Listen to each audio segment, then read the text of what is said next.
이 시간에는 우리 성경 말씀 같이 보십니다. 누가복음 7장 말씀입니다. 누가복음 7장 11절에서 16절까지 보십니다. 자, 우리 찾으셨으면 같이 함께 읽습니다. 시작. 그 뒤에 곧 예수께서 나인이라는 성읍으로 가시게 되었는데 제자들과 큰 무리가 그와 동행하였다. 예수께서 성문에 가까이 이르셨을 때에 사람들이 한 죽은 사람을 메고 나오고 있었다. 그 죽은 사람은 그의 어머니의 외아들이고 그 여자는 과부였다. 그런데 그 성에 많은 사람이 그 여자와 함께 따라오고 있었다. 주님께서 그 여자를 보시고 가엾게 여기셔서 말씀하셨다. 울지 말아라. 그리고 앞으로 나아가서 관에 손을 대시니 메고 가는 사람들이 멈추어 섰다. 예수께서 말씀하셨다. 젊은이야, 내가 네게 말한다. 일어나라. 그러자 죽은 사람이 일어나 앉아서 말을 하기 시작하였다. 예수께서 그를 그 어머니에게 돌려주셨다. 그래서 모두 두려움에 사로잡혀서 하나님을 찬양하면서 말하기를 우리에게 큰 예언자가 나타났다 하고 또 하나님께서 자기 백성을 돌보아 주셨다 하였다. 아멘.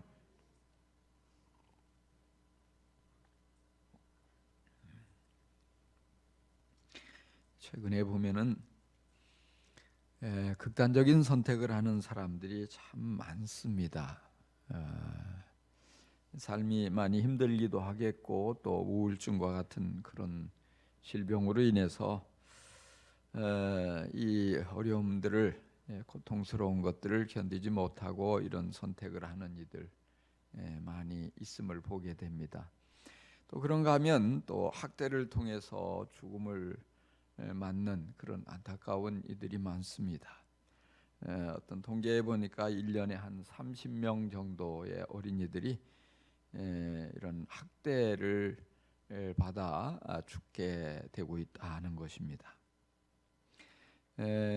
게다가 최근에 정말 양부모가 입양한 어린아이를 학대해서 죽음에 이르게 한 사건이 계속 연일 뉴스에 보도돼서 우리 마음을 참 아프게 하고 또 많은 사람들이 이로 인해서 슬퍼하고 안타까워하고 있습니다.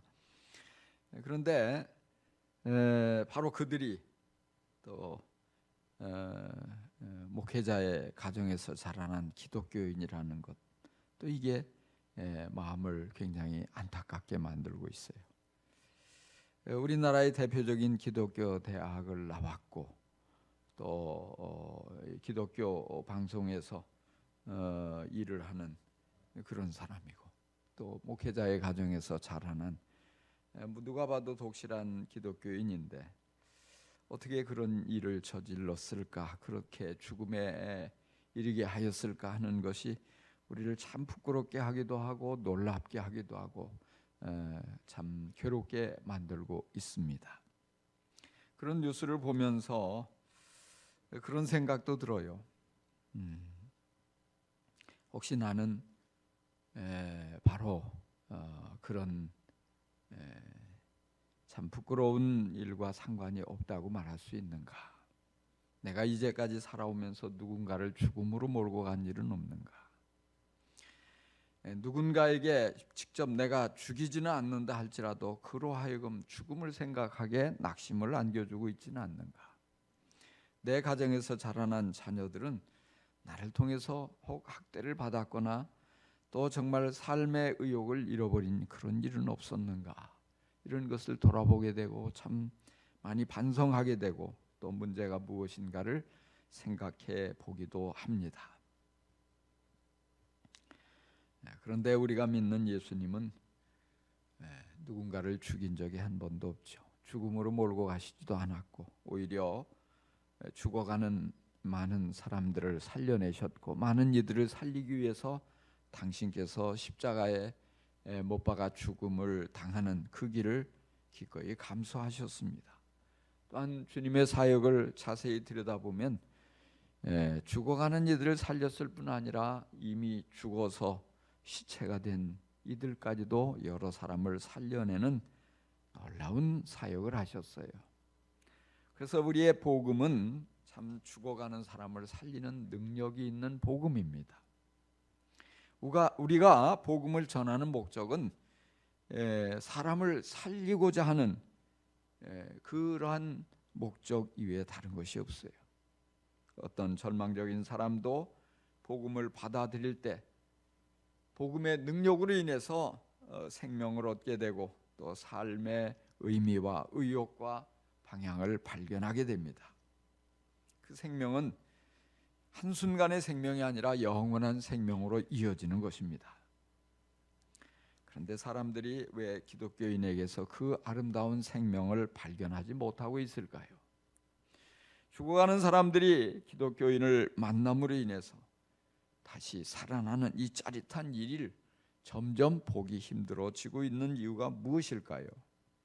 우리 지체들이 복음의 능력으로 무장되어서 사람을 살리는 사역을 잘 감당하며 살아가기를 저는 기대합니다. 죽어가던 사람이, 죽으려고 하는 사람이 우리 지체를 만남으로 인해서 그 안에 있는 생명을 발견하고 그 생명의 아름다움에 완전히 빠져들게 되고 그 영향을 통해서 다시 살아나는 아름답고 놀라운 일들이 우리 교회를 통해서 끊임없이 일어나기를 간절히 소망합니다. 오늘 우리가 함께 읽은 말씀에는 예수님께서 죽어버린 한 청년을 다시 살리는 그 이야기가 기록이 되어 있습니다. 이 청년은 한 과부의 외아들이었습니다. 아들이 유일한 소망이었던 이 어머니에게 있어서 아들의 죽음보다 더 절망적인 것은 없었을 것입니다. 아들이 죽어서 어쩔 수 없이 이제 지금 상여의 행렬이 나아가고 있는데 그 행진은 절망의 행진이었을 것입니다. 어쩌면은 그 절망의 행진이 끝나고 나면 그 어머니의 목숨도 더 이상 이어가기 어려웠을지도 모릅니다. 그런데 놀라운 기적이 일어났습니다. 절망의 행진이 멈추고 죽음의 행진은 희망의 행진으로 바뀌어졌습니다. 이미 죽어서 그 시체를 묻으러 가는 중에 이들 일행은 예수 그리스도를 만납니다. 예수님께서 관에 누워있는 시체로 누워있는 그 젊은이를 다시 살아나게 하십니다. 도대체 예수님은 어떻게 이 죽은 젊은이를 다시 살아나게 하신 것일까요? 우리가 이 시대 이 땅에 죽어가는 수많은 사람들이 있는데 그들을 어떻게 하면 살려낼 수 있을까요? 예수님께서는 오늘 이 사건을 통해서 우리에게 무엇을 말씀하시고 싶어 하시는 것일까요? 우리가 사람을 살리는 사역을 감당하려면 무엇보다도 먼저 우리는 예수님처럼 사랑의 눈길을 보낼 수 있어야 합니다. 사람들에게는 미운 사람이 너나 할 것 없이 꼭 있습니다. 아주 꼴도 보기 싫은 사람이 있을 수 있습니다. 가까이에도 있고요, 조금 떨어져 있는 곳에도 있어요. 가정에도 있을 수 있고 교회 안에도 있을 수 있어요. 그래서 자신도 모르게 그 사람을 맞닥뜨려서 바라보게 될 때에는 그 마음 가운데 있는 미움과 분노와 증오가 시선으로 표현이 됩니다. 그래서 싸늘하게 바라보고 뭔가 매섭게 노려보고 그런 시선으로 사람을 바라보고 있어요. 그런데 그 눈길이 사람을 죽이고 있다는 사실을 여러분 아십니까? 싸늘하고 무서운 눈길로 바라볼 때 그 눈길을 받은 사람이 마음에 치명적인 상처를 입습니다. 아, 내가 미움을 받고 있구나. 내가 정말로 누군가가 나를 싫어하는 눈으로 바라보고 있구나. 나에게 원망을 보내고 있구나. 나에게 짜증을 보내고 있구나. 그 눈길을 통해서 좌절과 낙심과 불안과 두려움에 사로잡힙니다. 그리고 계속 시달리게 됩니다. 그런데 우리가 성경을 보면요, 예수님께서는 사람을 꼭 죽여서만이 살인이 아니라 형제를 미워하는 것이 곧 살인이라고 가르치셔요. 가만히 묵상해 보면 그 말씀이 맞아요. 미워하면, 끊임없이 미워하면 눈길도 싸늘해져요. 그 미운 감정이 그대로 느껴져요. 그 사람으로 하여금 좌절하게 하고 살고 싶은 의욕이 사라지게 만들고 인생의 행복한 감정이 다 사라지고 불행하게 느껴지고 이런 모든 것들이 결국 죽이는 것입니다. 그런데 놀라운 사실은 미움을 받은 사람만 죽어가는 게 아니라 미워하는 사람도 그 사람의 생명도 시들어지게 만들어요. 미움의 독이 우리의 영혼을 병들게 하고 우리의 육체를 시들게 만들고 있습니다. 우리가 미움으로 가득 차면 기도가 막힙니다. 기도가 안 나와요. 그리고 그렇게 억지로 기도해도 그 하나님과 관계 속에 보이지 않는 장벽이 생겨서 응답이 주어지지 않는 것입니다. 무엇을 해도 기쁨도 사라지고요, 잘 되지 않아요. 우리가 사랑이 넘치는 가운데 뭔가를 할 때 그 일들이 순조롭게 풀려가지만 미움으로 가득 찬 가운데서는 되는 게 하나도 없는 거예요. 그러니까 이 미움은 우리를 죽이는 것입니다. 그렇게 사람을 죽이는 것이 미움이라는 것입니다. 그런데 우리가 많은 경우에 보면 내 순간의 감정을 주체하지 못하고 사람들을 오해하고 내가 가장 사랑해야 될 사람을 미워할 때가 많아요. 내 가정의 자녀들을 미워하고 그 미움의 눈길로, 짜증스러운 그 눈길로 쏘아보고 이런 것들이 그들을 죽이고 있는데 우리는 그것을 깨닫지 못할 때가 많아요. 그래서 우리는 이 사람을 죽이는 그 미움의 눈을 가지고 바라볼 게 아니라, 미운 마음을 가지고 누군가를 바라볼 게 아니라 우리의 마음을 사랑으로 바꾸고 사랑의 눈길을 보내는 그 모든 훈련이 날마다 이어져야 합니다. 어떤 심리학자가 화초를 가지고 실험을 했답니다. 두 개의 화분에다 똑같은 화초를 심고 똑같은 조건으로 이렇게 똑같이 물도 주고 햇빛도 똑같이 받게 하고, 근데 하나는 들어가고 나갈 때마다 그 화분을 쳐다보면서 그 꽃을 쳐다보면서 사랑의 눈길로 보는 거예요. 또 다른 하나의 화초는 들어가고 나오고 하면서 아주 째려보고 미움의 그런 시선을 가지고 막 바라보는 거예요. 자, 그런데 결과적으로 볼 때 사랑의 눈길을 받은 화초는 미움의 눈길을 받으며 자란 화초보다 4배나 더 긴 시간 동안 생명을 유지했다는 것입니다. 말도 못하는 그런 화초도 그걸 느끼는 거예요. 그런데 하물며 사람은 얼마나 많이 느끼겠습니까? 그래서 우리의 시선을 사랑의 시선으로 바꿔가는 게 중요해요. 예수님께서는 이 죽은 청년을 어떻게 살려내시느냐, 13절에 보니까 주님께서 그 여자를 보시고 가엾게 여기셔서 말씀하셨다. 울지 말아라. 어떻게 보셨어요? 그냥 보신 게 아니라, 무감심한 눈으로 보신 게 아니라 이 여인을 바라보시면서 가엾게 보셨다. 가엾게 여기시는 눈, 여인의 입장을 사랑으로 바라보시니까 가엾게 느껴지는 거예요.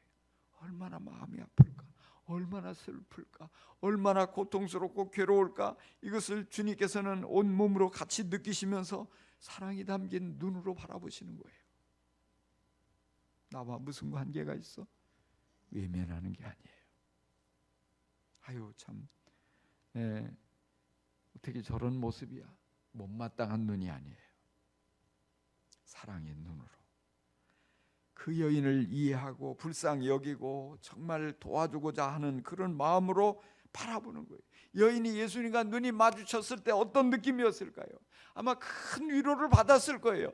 나를 저렇게 사랑이 담긴 눈으로 바라보는 예수님, 그 예수님이 눈을 보면서 위로를 얻고 살 소망을 얻고 뭔가 어떤 마음의 치유를 경험하고 이런 일들이 분명히 있었을 거예요. 오늘 우리가 죽어가는 사람들을 어떻게 다시 살려낼 수 있겠습니까? 사랑이 필요합니다. 사랑을 부어주어야 합니다. 예수님의 사랑을 나누어 주어야 합니다. 우리의 가족을, 우리의 이웃을, 뭔가 힘들고 어려운 일을 만나서 살 의욕을 잃어버린 사람을 만난다면 그들에게 나를 통해서 하나님의 사랑이 흘러가게 해야 합니다. 그러려면 우리가 사랑하는 마음을 가지고 바라볼 수 있어야 돼요. 먼저 우리의 시선이 사랑의 눈을 가지고 바라보는 시선으로 바뀌어져야 될 줄 믿습니다. 우리가 사랑을 하는 것 여러 가지 방법이 있어요. 근데 가장 먼저 눈으로 바라보자 이 말이에요. 제일 쉽고 제일 하기 좋은 것, 사랑이 가득한 눈길로 보는 거예요. 어린아이도 그 눈길이 사랑하는 눈길인지 미워하는 눈길인지 다 알아요. 사랑하는 눈으로 바라볼 때 따뜻해져요. 특별히 죽어가는 이가 있다면, 뭔가 시들어가고 있는 이가 있다면, 살 의욕을 잃어버린 이가 있다면, 불행함을 떨쳐버리지 못해서 괴로워하는 사람이 있다면 사랑하는 눈으로 바라봐야 돼요. 사랑하는 눈으로 보면 이해가 돼요. 사랑하는 눈으로 보면 용서도 돼요. 사랑하는 눈으로 바라보면 뭔가 그 아픔이 느껴지고 그 아픔을 어루만져 줄 수 있어요. 세상에는 미워하는 눈이 많아요. 시기하는 눈도 많아요. 의심하는 눈도 많아요. 무관심한 눈을 사람들은 대부분 그 눈으로 바라보고 있어요. 그래서 죽어가는 이들을 아무도 도와주지 못하는 거예요. 불행한 이들을 아무도 도와주지 못하는 거예요. 오히려 그들로 하여금 더 낙심하게 만들고 더 고통스럽게 만들고 더 불행하게 만들고 있는 것입니다. 사랑하는 눈으로 바라보면 불쌍하게 느껴져요. 힘들겠다 이해도 되고요. 도울 수 있는 길도 보이고요.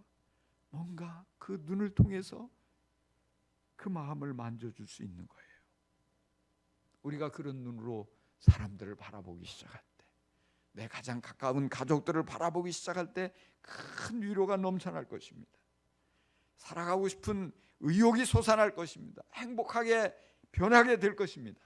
여러분, 이제부터 가장 가까운 이들 사랑하는 눈으로 바라볼 수 있기를 간절히 축원합니다. 맨발의 성자로 유명한 최춘선 할아버지, 전도하러 올라갔다가 그만 버스의 운전기사가 미치광이라고 밀쳐내버렸어요. 그래서 버스에서 떨어져가지고 다리가 부러졌어요. 기부스를 하고 목발을 짚고 그럼에도 불구하고 나와서 전도를 합니다. 거리에 나와서 기자가 다가가서 물어보는 거예요. 할아버지, 그 운전기사 밉지 않으세요? 할아버지의 대답이 참 가슴을 울려요. 나는 아무도 미운 사람이 없어. 불쌍하게 느껴질 뿐이지. 그래요. 불쌍하게 생각되는 그 마음.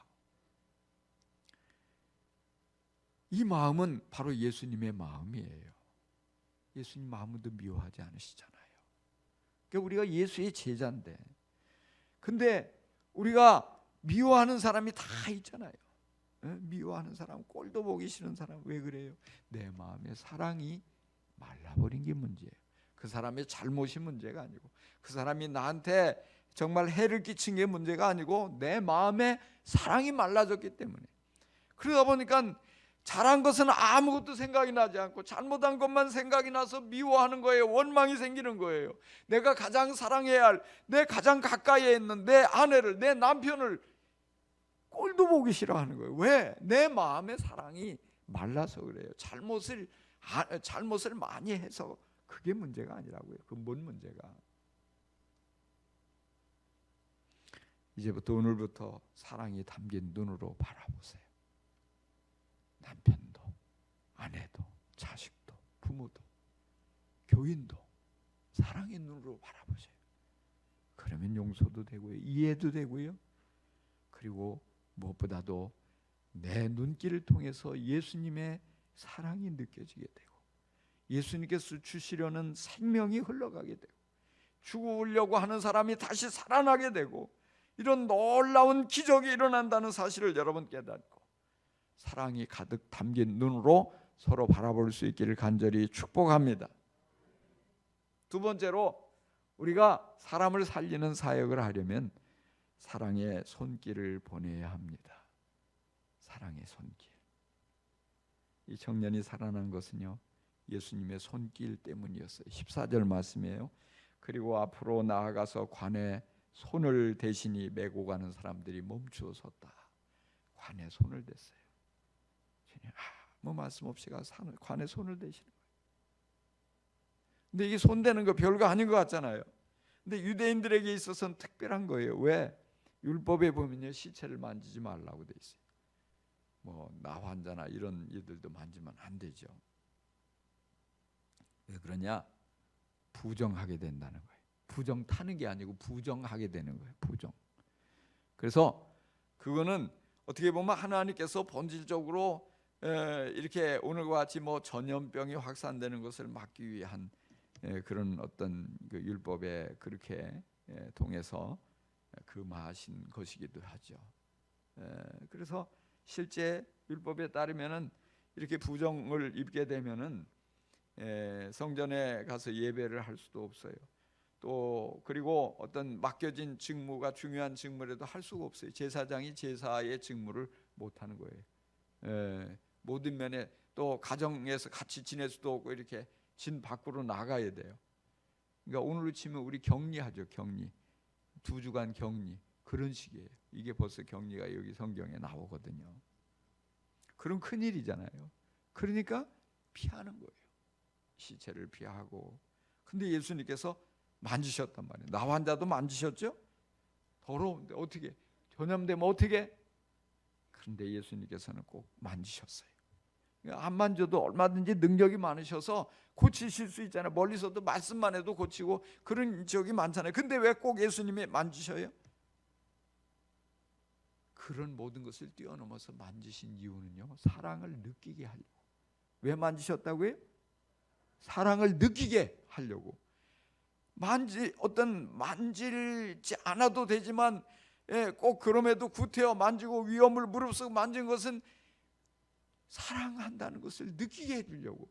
그러니까 이 나환자들이 예수님 만져줄 때 얼마나 감격했겠어요. 아무도 안 만져, 가까이도 안 오는데 주님 친히 와서 그 고름이 나고 그 더럽고 진물이 나고 그 흉한 걸 막 만져주시니까, 이야, 이분이 예수님께서 나를 너무너무 사랑해 주시네, 막 감동을 받지요. 근데 바로 지금 이 장면이에요. 주님은 사랑의 손길을 느끼게 해주려고 만지셔요. 죽은 이를 살리기 위해서 만져주시는 거예요. 예수님의 사랑의 손길이 닿을 때 기적이 일어났어요. 나 환자가 치료받고요. 정말 이 수십 년 동안 이 몸에서 피가 멈추지 않는 피가 멎게 되고요. 주님이 만져줄 때 놀라운 기적들이 일어나요. 단지 예수님의 손길만이 기적을 일으키는 손이라고 생각하지 마세요. 내가 예수님의 사랑을 가지고 만질 때 나의 손길을 통해서도 기적이 일어난다는 것을 여러분 믿을 수 있기 바랍니다. 많은 어린아이들이 예수님께 왔어요. 예수님의 만져주심을 기대하고 온 거예요. 제자들은 아이들을 귀찮게 여겨서 쫓아내죠. 그러니까 예수님께서는 아이들이 내게 오는 것을 금하지 말라, 그리고 다 아이들을 안수해 주는 거예요. 만져주시는 거예요. 피곤하실 텐데. 그래서 아이들이 뭐예요? 너무 행복한 거죠. 예수님이 이렇게 만져주시는 것을 아주 잘하신 것 같아요. 네, 어떤 여기에 만져주심, 학대가 아니라고요. 오늘 많은 경우에 그 손으로 학대하는 손길들이 많이 있잖아요. 때리고 밀쳐내고 뭐 여러 가지 학대하는 이런 손이 아니라 사랑으로 어루만져주는 거예요. 안아주는 거예요. 사랑이 느껴지게 해주는 거예요. 우리 교회에서 세족식을 한 적이 여러 번 있어요. 세족식을 하려고 하면은 많은 분들이 거부를 해요. 아유, 특별히 제가 씻겨준다고 하면, 아이고 내 발 이쁘지도 않고 냄새도 나고 내 발 흉한데 안 돼요. 그럴 줄 알았으면 깨끗이 닦고 올 건데 안 돼요, 안 돼.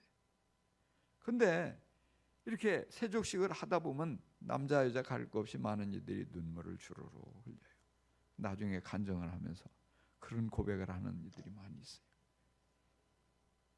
이 발을 만져주는 가운데 발을 씻겨주는 가운데 갑자기 예수님의 손이 생각이 나더라. 예수님의 그 손이 느껴지는 거예요. 그래서 주님이 나를 이렇게 사랑하고 나의 이 더러운 발을 만져주시고 씻겨주시고 깨끗게 해주시는구나. 막 그래서 큰 감동을 받는 거예요. 제가 그걸 통해서 그런 생각을 하는 거예요. 우리의 손이 뻣뻣한 손이고 우리의 손이 아무것도 아닌 손이지만 정말 예수님의 그 사랑을 생각하며 사랑하는 마음을 가지고 이 손을 내밀어서 만져줄 때 이 손이 예수님의 그 십자가의 못자국이 있는 그 손으로 바뀌어지는구나. 기적이 일어나는구나. 사람들을 치유해 주는구나. 사람들을 위로해 주는구나. 사람들을 회복시켜 주는구나. 여러분, 아픈 사람을 바라볼 때 그냥 지나치지 마시고 손을 내밀어서 손을 얹어 기도해 주시기 바랍니다. 낙심한 사람, 슬퍼하는 사람, 불행한 사람, 괴로운 사람, 연약한 사람, 그들을 만날 때 그냥 형식적으로 손을 내미는 게 아니라 사랑이 가득한 손을 내밀어서 진심으로 만져주고 그를 위해서 그를 붙잡고 기도해 줄 수 있기를 간절히 축원합니다. 그럴 때 기적이 일어나요. 질병이 떠나갑니다. 귀신이 떠나갑니다. 불행이 떠나갑니다. 놀라운 주님의 위로와 사랑이 그곳에 깃들게 될 줄로 믿습니다. 우리의 손길 너무 중요해요. 이 손으로 누군가를 때릴 수도 있고 누군가를 밀칠 수도 있고 누군가를 괴롭힐 수도 있지만 이 손은 예수님께서 사용하시는 손이라는 믿음을 가지고 가족들을 끌어안아 주세요. 그저 사랑한다고 말하면서 그 손을 만져주세요. 놀라운 기적이 일어날 것입니다. 무관심한 손이 아닙니다. 사랑의 손입니다. 오늘 이 사랑의 손길을 기다리는 사람들이 우리 주위에 많이 있습니다. 누군가 한번 사랑에 가득한 마음을 가지고 따뜻하게 만져만 줘도 살아날 수 있는 사람들이 많이 있습니다. 기적을 행하지 않아도 우리가 만지면 주님께서 기적을 행하신다는 사실을 깨닫고 여러분 기꺼이 손을 내밀어 사랑으로 어루만질 수 있기를 간절히 축원합니다. 세 번째로 우리가 사람을 살리는 사역을 하기를 원한다면 우리의 언어에 사랑을 담아야 합니다. 14절에 보면 예수님께서 말씀하셨다. 젊은이야 내가 네게 말한다 일어나라. 주님 말씀을 통해서 이 청년을 살려내요. 예수님의 말씀에는 사랑이 담겨 있어요. 이 과부를 향해서 울지 말아라 사랑으로 말씀하시고 죽은 이 젊은이를 향해서도 일어나라 말씀하셔요. 모두가 다 죽어서 끝났다고 생각을 하고 감히 일어나라고 말하지 못하죠. 죽었다고 생각하고 절망하고 낙심하고 모두가 그렇게 말할 때 예수님은 소망을 말씀하셔요. 믿음으로 말씀하셔요. 그러니까 죽은 자가 정말로 살아나는 거예요. 사랑이 가득 담긴 예수님의 말씀에는 능력이 있었습니다. 예수님은 언제나 사람들을 정죄하고 미워하는 그런 말씀을 하시기보다는 용서를 선포하는 말씀을 하셨어요. 내 죄가 사함을 받았다. 내가 나음을 받고 건강해졌다 말씀하셔요. 긍정적으로 믿음으로 말씀하셔요. 사람을 낙심하게 하고 좌절하게 하는 그런 말씀을 하시지 않고 듣는 이가 소망을 갖고 믿음을 가질 수 있도록 예수님께서 놀라운 말씀을 늘 하시는 거예요. 죽은 나사로를 살릴 때도 그랬고요. 회당장 야이로의 어린 딸을 살릴 때도 동일하게 일어나라 말씀하셔요. 단순하잖아요. 근데 왜 이 말씀이 이렇게 능력이 있는 것일까? 사실 보면 나사로를 살릴 때 많은 사람들이 예수님 말씀을 듣고 비웃었어요. 어떻게 죽었는데 살아날 거냐? 절망을 말하고 비웃고 그런 상황에서 예수님은 그러나 내가 깨우러 간다. 살아난다. 걱정하지 마라. 일어나라. 믿음으로 말씀하시는 거예요. 그 말씀이 모두를 살려내는 것입니다. 오늘 우리가 사용하는 언어들을 보면요, 상당히 많은 경우에 참 무서운 말들이 많아요. 그래서 죽어 이런 말 많이 하잖아요. 죽일 거야. 또는 어떤 모든 말들이 상당히 부정적이잖아요. 그 말을 듣는 이가 살아날 수 있도록 소망을 품을 수 있도록 하는 말이 아니라 낙심하게 하고 절망하게 하고 포기하게 하고 그런 말들이 얼마나 많냔 말이에요. 근데 이런 가운데서 정말 눈에 보여지는 것은 절망이지만 그런데 어느 만큼은 희망이에요. 어느 만큼은 믿음이에요. 이게 중요한 거예요. 우리 안에 분노가 가득 차 있고 미움이 가득 차 있으면 사랑의 언어가 나오길 어려워요. 나오지 않아요. 우리가 이 자꾸 마음을 바꾸고 언어를 바꿔가야 돼요. 짜증과 원망이 섞인 음성을 사랑이 담긴 그런 음성으로 바꿔야 돼요.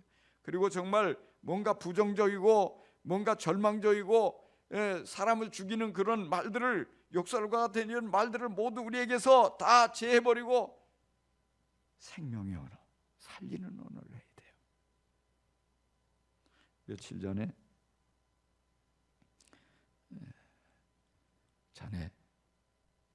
지금부터 37년 전에 우리 교인이었던 그분, 처음으로 교회에 와서 신앙생활했던 분에게서 전화가 왔어요. 아내에게. 근데 그런 얘기를 하더라고요. 셋째 아들이 저 베트남에 가서 사업이 잘 돼가지고 돈을 많이 번대요.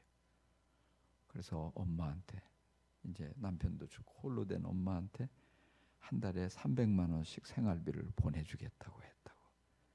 그러면서 끝으로 한 말이, 그때 목사님이, 사모님이 얘 지우지 말고 놔라고 했는데 이 애가, 이 셋째가 효도를 하고 있어요. 고마워요. 그 이야기를 듣는 순간에 제 마음에 내가 한 사람은 살렸구나. 그 말 안 했으면 죽었을지도 모를 사람을 살렸는데 그 아이가 효도를 한다니 얼마나 감사해요. 실제 목회하면서 그런 경우들이 여러 번 있었어요. 힘드니까, 키우기 힘드니까 얘는 지울 거라고. 하나님이 주신 생명인데 왜 지워야 안 돼요? 전 키울 자신 없으면 내가 대신 키울게. 근데 하나도 내가 키우진 못했어요. 주지도 않았거니와 키울 능력도 안 되죠. 근데 뭐냐? 말 한마디로 살렸잖아요. 할렐루야. 꼭 이것만이 살리는 게 아니에요. 우리 자녀들을 향해서, 또 내 주위에 내가 만나는 사람들을 향해서 믿음의 말을 하는 거예요. 믿음으로 말하는 거예요. 이게 중요해요. 사랑으로 말하는 거예요. 우리 그리스도인들은 언어가 달라져야 돼요. 세상 사람들은 나오는 대로 기분에 따라 욕설도 하고 저주도 하고 아무 말이나 막 쏟아부어서 사람을 죽인다고요. 그러나 우리는요, 아무리 기분이 나빠도, 아무리 내가 화가 나도 그걸 가라앉히고 믿음의 말을 골라서 가려서 해야 돼요. 그럴 때 하나님이 우리를 통해서 사람을 살리는 거예요. 기적이, 우리의 말을 통해서 기적이 일어나는 거예요. 할렐루야. 얼마나 중요합니까? 여러분 오늘부터라도요, 우리 가정에 어린 자녀들이 있다면 정말 믿음의 말을 좀 하세요. 사랑이 말을 좀 골라서 하세요. 여러분 부부간에도요, 좀 자꾸 서로 믿음이 담긴 말, 사랑이 가득 담긴 말로 그렇게 서로 격려해주고 서로 살려주고 살고 싶은 의욕이 넘쳐나게 만들고 행복하게 만들고 그렇게 할 수 있기를 간절히 축원합니다.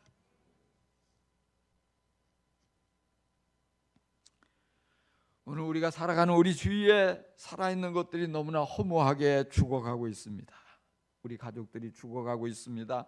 내 가까이에 있는 이웃들이 죽어가고 있습니다. 왜냐하면 우리 주위에는 죽이는 눈길, 죽이는 손길, 죽이는 말들이 가득하기 때문에 그래요.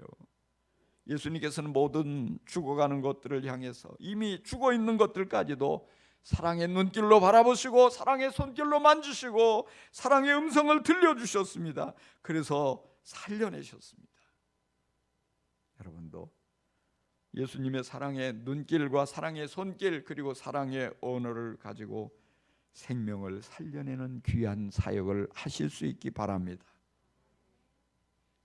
모든 죽어가는 것들을 향해서 사랑으로 바라보고 사랑으로 만지고 사랑으로 속삭여서 살려내는 귀한 역사에 모두가 하나같이 존귀하게 쓰임받고 주님께 잘했다고 크게 칭찬듣는 우리 아름다운 우리 창원 침례교회 가족이 다 될 수 있기를 간절히 축복합니다.